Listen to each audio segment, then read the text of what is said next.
Alright, so this is a suggestion via Discord. The name of the video is The Honeymoon is Over for the Harris-Walz campaign. Let's see. Let's check it out, guys. Welcome to Jesse Waters Prime Time tonight. The truth is they're trying to get out of it because she doesn't want to debate. She's not a good debater. She's not a smart person. She doesn't want to debate. Is Kamala... I mean, I wouldn't call her not a smart person, but in terms of her debating ability, absolutely, probably terrible. Again, based off of how she delivers most of her speeches, it's complete word salad. But again, would not call her not a smart person, though. Let's continue. Harris ducking out of the debate? And it doesn't matter how we look at this moment. It's about winning. Take a look at what happened.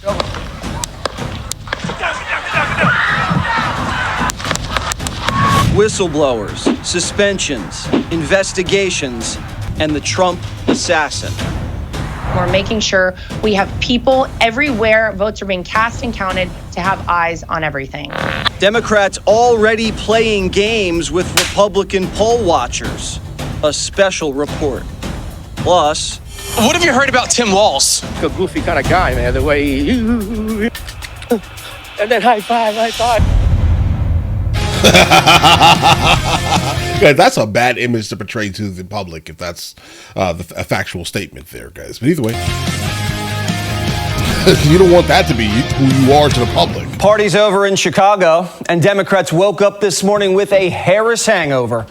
Still one eye shut, they rolled over in bed, opened up the paper to this headline. Joy is not a strategy. The New York Times saying they cringed when Kamala was called the president of joy. Quote, Democrats are bent on making the word happen, but joy is not a political strategy, and God is not a political strategy. Being our joyful mamala is not going to win the election. And the Ragin' Cajun... No, all of the other things that her campaign is doing along with Biden campaign is what's trying to have them win the election, meaning telling all of these platforms to basically deplatform or take away the access of certain pieces of content from the unknowing audience, guys. That's what they're trying to do. I think Mark Zuckerberg came out today and said that, actually. Had to dump a bucket of ice cold water on their heads.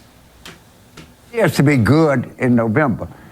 And I tell Democrats some caution here. First of all, most quants say we have to win by 3 in the popular vote to win the Electoral College. So when you see a poll that says we 2 up, well, that's actually you're 1 down if the poll is correct. Yeah, you'd lose. The other thing is Trump traditionally, when he's on the ballot, chronically underpolls. Democrats have said, oh, James and Debbie down. Oh, what's he talking about? Well, I'm not just telling you, you got to win by 3. The honeymoon's over. No more fake Beyonce teases to juice enthusiasm. I'm going to be honest, guys, I understood nothing that he said. Trump's already ramping up his schedule and putting his foot on the gas. One Trump advisor says, get ready for Trump on steroids. Friday's RFK endorsement and today's observance of Biden's disgraceful Afghan withdrawal, where 45 laid wreaths with the family members of the fallen in Arlington, has stolen Harris's convention momentum. Meanwhile, we haven't seen Kamala since Thursday night. After spending last week inside a hotel room rehearsing every line of her speech, she's now pulling a Biden and going AWOL for debate prep. As we already know that about her, though, right? I mean, for the most part, she really does not want to be involved with the media, even though she wants to come out and basically make these kind of grandiose statements occasionally, right? She really does not want to be interviewed by a single person that would basically challenge any of her actual motives. 4 days straight of debate prep. The last time a Democrat over-prepared for a debate, they got knocked out with 1 punch. And debate prep might not be going very well because suddenly her handlers want to change the rules. They want Harris to be able to sit down at a table and want her to be able to bring notes. Now, if I was Kamala, I'd want to forget the last 4 years too. But she can't bring cheat sheets to a debate. Even Hillary didn't need to be sitting. Kamala also wants to unmute the mics. 2 weeks ago, Harris said the debate was over, and it was time for Trump to man up. Now she's throwing last-second curveballs, ripping up the rules. Did she really use the words man up in 2024? Coming from the Democrat Party? That's troubling. Is she trying to weasel her way out of this? Did she really say that? We agreed to the same rules. I don't know. It doesn't matter to me. I'd rather have it probably on, but the agreement was that it would be the same as it was last time. In that case, it was muted. I didn't like it the last time, but it worked out fine. I mean, ask Biden how it worked out. It was fine. And I think it should be the same. We agreed to the same rules. Same rules and same specifications. And I think that's probably what it should be. But they're trying to change it. The truth is they're trying to get out of it because she doesn't want to debate. She's not a good debater. She's not a smart person. She doesn't want to debate. Kamala wants the mics hot because she... Maybe he's using not a smart person in like a different context. Potentially. It has to be. Wants to be interrupted. Men don't look good when they interrupt women or argue with women. That's Well why played. I try not to interrupt Jessica so much on the 5. Well played. I try. And she'll probably snap back something sassy and the media will package it that she won. The stakes are high because a debate would be the first time Democrats lose control over their anointed one. She's on her own for 90 minutes, live, in front of the whole country. No script, no notes, no Oprah, no Obama, no excuses. Kamala is going to have to defend the Biden record while explaining how she's different. Defend her own record and explain how that's changed and what it's changed into. Defend her role in the cover-up in the coup. And at the same time, attack Trump's record on the economy, immigration, and crime, which everybody knows is better. And she'll have to do it with joy in her first presidential debate against a guy who's done 6. Now you know why she needs to bring notes. You'd think you'd want to do some interviews first, test out some lines, see how you react when you're being challenged before you debate Trump cold. But apparently, even that's too risky. The only way Kamala can win is if you don't know anything about her. There's no reason for her to go on your show before the election, but I can actually see her. Yes, there is, because I speak to the exact voter she needs, the person who is in the middle. Basically, that's exactly the audience she needs. The MSN. I don't know, bro. You're not really in the middle. I'm definitely in the middle. You are not in the middle. I never looked at you as that, actually.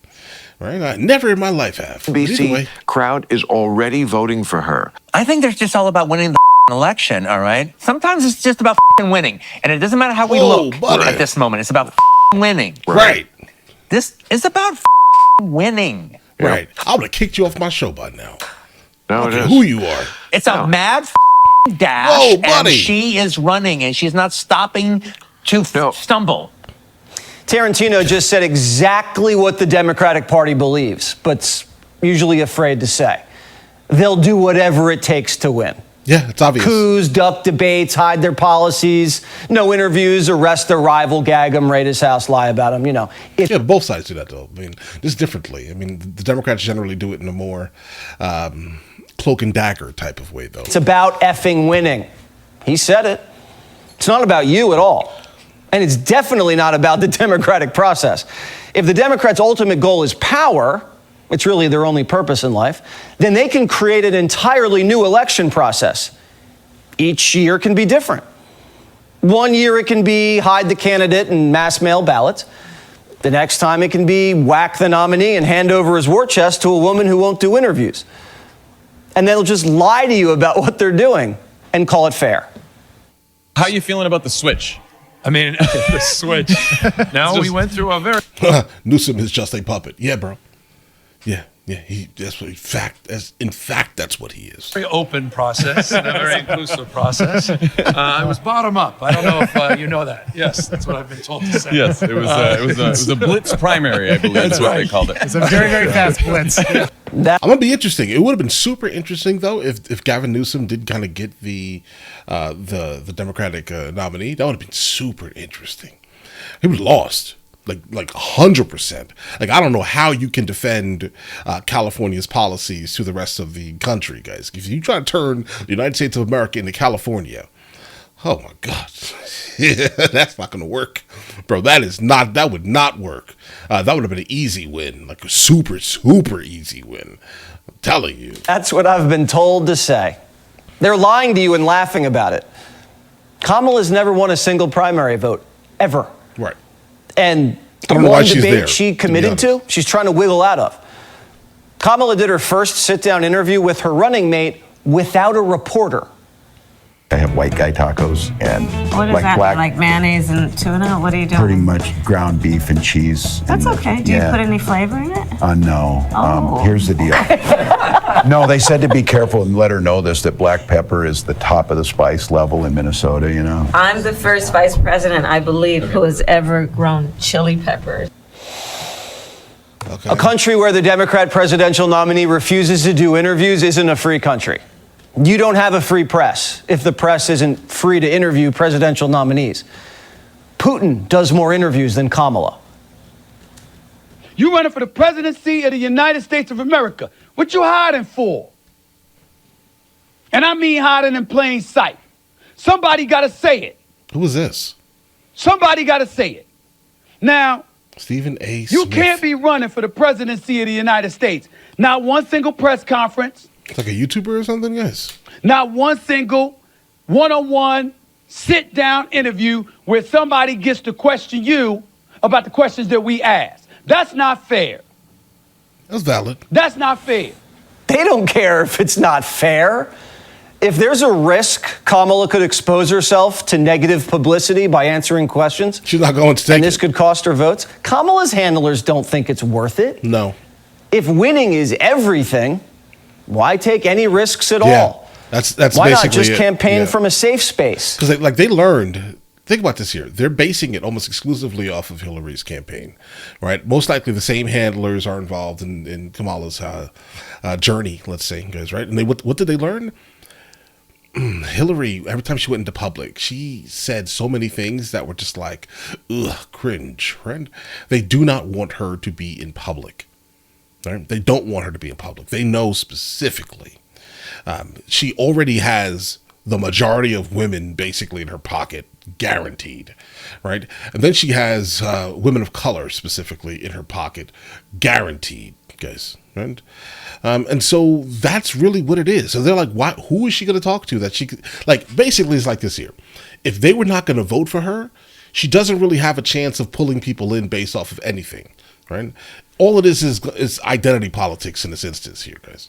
If they were going to vote for her, they're going to vote for her no matter what, right? But again, honestly, same thing on the other side. Same exact thing on the other side. Literally, right? But either way, let's continue. They'll continue to do that until the risks of not talking outweigh the risks of talking. Meaning, if the press starts giving her a really hard time and she starts looking like a chicken, then she'll talk. And the press is calling her smart for not talking to them. They're saying she's brave for not doing interviews. The press, to this point, is enjoying being benched in an election year because they'd rather lose their jobs and self-respect than lose an election. It's more of a self-respect thing, but not their jobs. Because they'd rather lose their jobs and self-respect than lose an election. Only a few reporters are looking around and saying, guys, we don't have jobs if we just let Kamala ignore us for the sake of winning. What do you think about the fact that Kamala doesn't talk to the press? In a way, I feel like it's more insulting than what Trump does. Yeah, but see how he still has his job even though he's not talking to her? That's the point I'm making here, guys. That has nothing to do with anything. I get it. I mean, it may hurt your feelings, but you will still, in fact, have a job. You can still talk about exactly what this man is currently talking about. You still have your job. You're just not speaking to the figurehead. In a way, I feel like it's more insulting than what Trump does. Trump says you're the enemy of the people, which is pretty bad. But she's kind of saying I don't need you. I'm not talking to you. You don't matter. You're not relevant anymore. To me, that's even worse. There's nothing the press hates more than feeling irrelevant. If the media doesn't have access to Kamala, then the media is just what? A bunch of campaign interns arguing with Republicans. So it hurts your feelings then, yes? Your feelings. Okay. She said when she ran for president that she wants to eliminate private health insurance on the job. 170 million Americans, John. Yeah, I mean that is not her position now. How do you know that's not her position? How do you know that's not her position? I mean, she says she no longer supports. She said nothing. She said nothing. actually. Maybe anonymous aides on a Friday night have said that. When she campaigned for president, in her own right, she did in fact promise things like decriminalizing illegal immigration and taking away health insurance. But that's his position. She's clearly changed on, and she has said she has changed. Yes, she has. No, she has not. John, she has not said that. It's millions upon millions of illegal immigrants that have come in just since Kamala Harris became the border czar a few years ago. She was put in charge of the root causes of migration. Well, the root causes of migration, I would say, Kristen, is that Kamala Harris refuses to do her job as border czar. Don't these people have any dignity? The Democrat nominee for president won't even talk to you, thinks you're useless, and you still go out and shill for her. What does it say about a candidate who steals a nomination, lies about her record, and then won't show her face? Elections drill down to one thing: character. Trump has an opportunity to turn this election into, are you going to vote for someone who's real or a phony? Rich Lowry, National Review, writes this in the Times. Presidential races in this sense are deeply personal. They usually involve disqualifying the opposing candidate rather than convincing voters that his or her platform is wrong-headed. Everything has to be connected to the deeper case that Ms. Harris is weak, a phony, and doesn't truly care about the country or the middle class. The scattershot Trump attacks on Harris need to be refocused on these character attributes. Politics not that hard. Trump has to do the thing Democrats have been trying not to do. Tell us who the real Kamala Harris is. A weak fraud, fixated on being exposed, instead of fixated on you, the voter. Did you know that Kamala Harris didn't grow up in Oakland, as she always said she did? Where did this strength and passion come from in this daughter of middle-class Oakland? Kamala Harris grew up in Berkeley, the People's Republic of Berkeley. Berkeley, the most insanely liberal precinct in America. Her birth certificate lists an apartment right next to Berkeley's campus. It's a half block south of People's Park, which is basically ground zero for every single radical protest movement. Kamala attended Berkeley public schools and was even bused to Berkeley public schools. Remember? That little girl was me. If you lie about where you grew up, which is at the core of who you are, people can't trust you. Maybe one day she'll be asked about it. Or maybe not. Click here to subscribe to the Fox News YouTube. All right, guys. Oh my God, there's just so. I'll wait for more information to come out. Right, I need to know more. So now we've seen like the Judge Joe Brown interview, specifically of him like speaking on Kamala Harris, like growing up. We've seen all the images of her in like the early 2000s and like all these other things, but I want to know more. Okay, I'm not going to go ahead and sit here and say that she's not intelligent. I think that's an incredibly unintelligent thing to believe that someone rose to the position as she is without having some type of intelligence, guys. That's silly to say. Absolutely. Enough with the personal attacks. I'm sure her record itself is scattered enough to actually be able to kind of land something, specifically if your goal is to defeat the Democrat Party machine of misinformation in itself. Okay. You're going to have to come up with something that's more detrimental to reality, to be honest. But either way, listen, guys, you guys all have an absolutely amazing day. Enjoy your day. Thoroughly. Guys, before we go, are you guys subscribed to the other channels? Logical Movie Reviews with Mr. L. Boyd along with Mr. L. Boyd Music. Both are found in the description. Check it out.